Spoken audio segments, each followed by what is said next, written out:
Welcome back to another video. તો ભાઈ બસ just મેં ઉઠાડ્યું અને ઉઠીને તરત બ્લોગ ચાલુ કર્યો. અને એની પહેલાં છે મને એક ન્યૂઝ મળી હતી. તમને ઓલરેડી તમને ખબર પડી જશે કે અમદાવાદમાં એર ઇન્ડિયાનું બોઈંગ 787 લંડન જતું આપણે એરોપ્લેન એ ક્રેશ થઈ ગયું. 242 પેસેન્જર હતા, એમાંથી 50થી વધુ લોકોનું એમાં જાન ગવાઈ દીધું. જ્યારે ઓછી વાર આવી મને ન્યૂઝ જોયો એમ અચાનક કહે દિમાગ એમ હેંગ મળ્યું કહે ને એવું થયું. કોઈ માણસ જ્યાં હોય કંઈ ઠેકાણું હોય ભાઈ જીવનમાં મૂકી દે ગમે ત્યારે તો એમ આખો દિમાગ હેંગ મારી ગયો. તો ઘટના શું કહી શકાય અમારા ખબર નહીં હું કહું પણ મારા પાસે શબ્દ નથી કહેવા માટે કામ હમણાં ઉઠી ગયો અને બાઇક જ ચાર બાઇક તો બીજું કહું તો માઇન્ડ ફ્રેશ થવું જે માઇન્ડ ફ્રેશ કર્યું ભાઈ શાંતિ તમને આજે તમારો કોન્ટેક્ટ કર્યો કે બધું બહુ કહેવા લાયક છે. और कैप्टन चंद्रवाल जो है इस पे लाइन ट्रेनिंग कैप्टन के लिए वो ट्रेनिंग कैप्टन है इंडिया में इस जहाज ड्रीमलाइनर तो और ये प्लेन कितना सेफ प्लेन इसका सेफ्टी रिकॉर्ड तो आज तक तो we have seen any major accident. ये पूरे वर्ल्ड में पहला मेजर एक्सीडेंट है ड्रीमलाइनर का.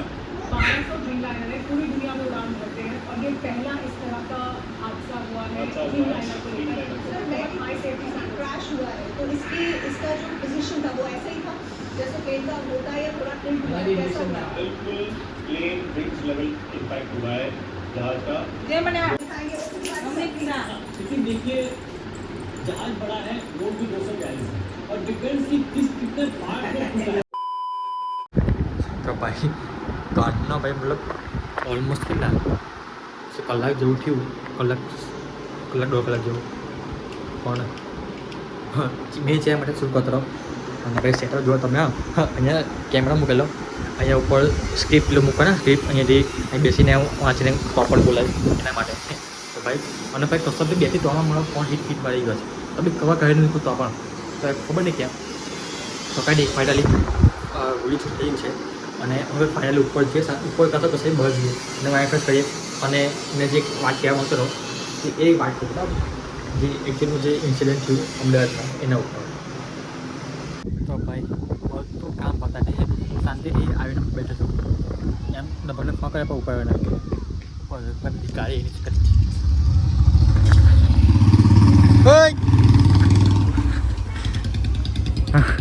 એ છે ખબર નહીં કે જતો હશે કંઈ નહીં જાઓ દે ને હશે કંઈ કામ. તો હા મેં એવું કહેતો હતો કે બધું કામમાં પતાને જે વિડીયો શું કરીને અપલોડ તો નહીં કર્યું, બધું કામ પતાને શાંતિથી બેસાયું. અને હવે મેઇન વાત કરું તો બપોરે ઓલમોસ્ટ 1:47 આસપાસમાં આ પ્લેન ક્રેશ થયું. અમદાવાદથી જતું હતું લંડન અને 2 મિનિટ બી સેકન્ડોના ખેલમાં બધું નાશ થઈ ગયું. તો એર ઇન્ડિયાનું બોઈંગ 787 પ્લેન હતું, એમાં 230 પેસેન્જર હતા અને 12 કુટુંબ મેમ્બર હતા. તો એમ કરીને 242 જેવા માણસો હતા એ અંદર. અને એ ક્રેશ થયું એક હોસ્પિટલ મેડિકલ કોલેજ હતી ત્યાં જઈને ક્રેશ થયું. અને એ જ્યાં મેડિકલના જે સ્ટુડન્ટ હતા એ ત્યાં બેસીને જમતા હતા, લંચ કરતા હતા, એ ટાઈમ પર એ ક્રેશ થયું. તો વિચાર કરો એમ માણસો ખાતા બી તમારું મોત કેવી રીતે આવી જાય કોઈ કહેવાય ના. તમે એ વાત છો ચલો તમારું ધારો કે કોઈ તમારું સ્ટુડન્ટ હોય તે ભણવામાં જતા અમુક લોકો જતા હશે કે તમારું નોકરી ધંધા માટે ગમે તે કારણસર તે બહાર વિદેશ જતા હોય છે લોકો. તો એમ ફેમિલી માટે કોઈ અમુક એવા બી હોય કે એકને એક છોકરા હોય કે બહુ લિમિટેડ માણસ જો હોય બહાર જતા હોય ને એમાં બી આવું તમને સંભળવા મળે કે તમારું એમ તમે ખાલી એકા વિચારો તમે કે તમે આવી રીતે એરપોર્ટ પર તમે ડ્રોપ કરીને આવ્યા અને આવતા તમને આવું ન્યૂઝ સંભળવા મળે કે એ પ્લેન ક્રેશ થઈ ગયું અને એ પ્લેનમાં જે તમારા જે સગાવાલા હતા એ તમારા તેના આવી રીતે તમે આવી ખરાબ ન્યૂઝ મળે તમે વિચાર કરો તમે કેવું લાગે યાર એમ વિચારને બી એમ દિમાગ હેંગ મારી જાય વિચાર કરો યાર. અને ભાઈ મને તો મારા કઝન બ્રધર બી ત્યાં લંડનમાં રહે છે, આ ગયા મહિને આવી નહીં ગયો. તો વિચાર કરો કે ભગવાનના કારણે આવી રીતે કશું અમારા આવી રીતે અમારા કોન્ટેક્ટમાં આવી કંઈ થયું હોત તો એમ કેવું દિલમાં કેવો અઘર લાગે યાર એમ વિચારવાની વાત છે. અને એમ માનવામાં આવે છે કે વિજય રૂપાણી હતા જે આપણા ગુજરાતના પૂર્વ મંત્રી હતા એમનું પણ નિધન થયું છે. એ પણ એમાં ટ્રેનમાં ક્રેશમાં મૃત્યુ પામ્યા છે. તો એ બી છે. અને એમ માનવામાં આવે છે કે એ ટ્રેનમાં 242 માણસોનું મૃત્યુ થયું છે એવું એમ કહેવામાં આવે છે. એકચ્યુઅલીમાં હજુ જૂઠું તો ખબર નહીં. તો એમ માનવા માટે ભાઈ 248 ઉપર આંકડો છે મૃત્યુનો.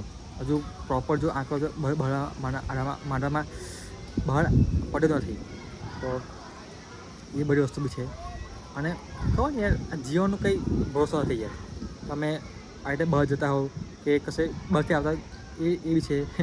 અને શું કહેવાય કશો ભરોસો નહીં. ખાલી એટલું કહેવા માગીશ કે ભાઈ બહુ આગળનું ના વિચારો.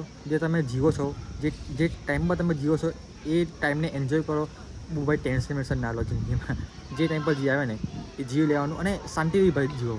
તમારા આજુબાજુ માણસો તો શાંતિથી રહો, એન્જોયમેન્ટ કરો અને દિલથી વાત કરો અને એન્જોય કરો ભાઈ. કંઈ વિચારો ના બહુ વધારે પડતું. અને ખરેખર જ્યાંથી મને ન્યૂઝ એમ જાણે છે ને એમનું બધા દિમાગ કામ નહીં કરતો યાર. ખબર ને કેમ. અને મેં તો સુઈ કરે બપોરે સાંજે ઉઠે 4 વાગે જાઉં ત્યારે બધું ન્યૂઝ જોયું ને બધું ખબર પડી. તો કંઈ નહીં જે થવાનું તે થઈ ગયું.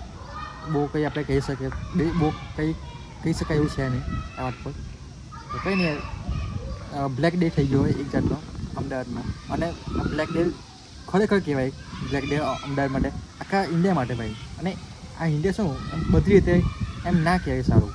હવે કોણની ભૂલ હતી, હવે પાયલટની ભૂલ હતી કે એર ઇન્ડિયાની કંપની ભૂલ હતી એ તો ભાઈ આવનાર સમયમાં એમ ખબર પડશે. પણ આ તમારું પોઈન્ટ ઓફ વ્યૂ હતું. મારું દિલ હલકું થાય એ માટે મેં કીધું બ્લોગ પર. તો કંઈ નહીં બસ આજના દિવસે ભાઈ ખાસું બધું એમ ખાસું બહુ ખરાબ બી થયું એમ. અને ખાસા એમ સારો દિવસ ગયો ભાઈ આજનો એવું લાગે છે મને.